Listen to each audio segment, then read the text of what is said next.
Welcome to TFA Files TV. We are back again with the latest gossip nyaya dziri kupisa dziri kutenderera social media.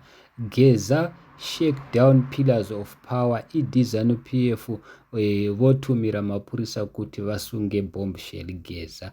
Mapurisa anoti ari kutsvaga murwi wehondo yerusunungiko Blessed Geza. Nyaya iripo ndeyekuti Blessed Geza paakangotaura kuti ED must step down atadza kuita sekurana nyika. ED yaurwadziwa. Munongoziva mega Zanu PF ED timu yevarakasha havadi kudzwa chokwadi, saka vauyawo vatotumira mapurisa. Nyaya yavo iri kuti ZRP released a statement asking for Geza's whereabouts.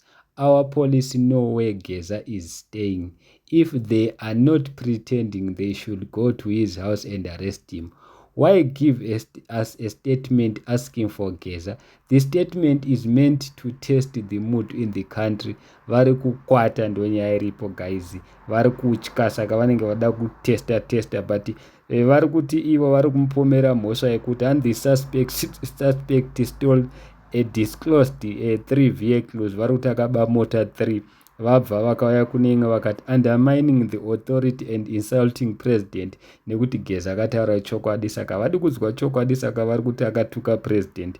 H3 hanzi insimate to commit public violence. Tamunzwa Geza angadedzera kuti iye toda kumacha peacefully, asi kana kuri kuti muchatumira mapurisa kuti asikorova vanhu, tinoziva kuti mapurisa anogara kupi, tichavabata tovarova koko kumalokishi. Saka ndizvo zviri kutaurwa. Haana kukanganisa angachikotaurawo because obviously kana vanhu vachida kuita kuti vanhu vaende mumastreets, Zanu PF inotumira mapurisa kuti anorova vanhu. Saka ndozvangaitaura kuti tichakubatai kumaraini, asi vazukuru vambuyananda vataura zvinhu zvakawanda zvakasiyana-siyana. Mumwe munhu auya akati iye shuwa vangatadze kuziva panogara gamba, they are trying to fool us. Mumwe munhu akati he is everywhere uyo, maybe atori kugokwe so. Mumwe munhu akati bombshell is safe and sound, don't worry. Mumwe munhu akati kuda kutinzwa havo. Mumwe munhu akati God please protect Geza from these criminals.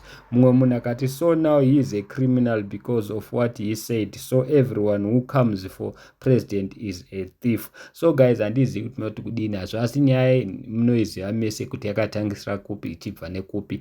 Kudai anga Geza angari mbavha semataura avari kuita, sei vasina kumbomusunga kubvira kudhara? Saka tese tinongoona kuti hapana nyaya apa, chitsotsi chega vaudzwa chokwadi. Zvavanoswera vachiudzwa nemunongozviziva mega. Zanu PF timu yevarakashi ED vakangodzwa chokwadi chete, ziva kuti watopa in deep trouble because unototsvagwa kunzi sei wataura chokwadi. Vane vachida kungoba vachiluta vachiba mari dzenyika. Saka ndozviri kutaurwa naGeza. Handizivi kuti notudi. Thank you.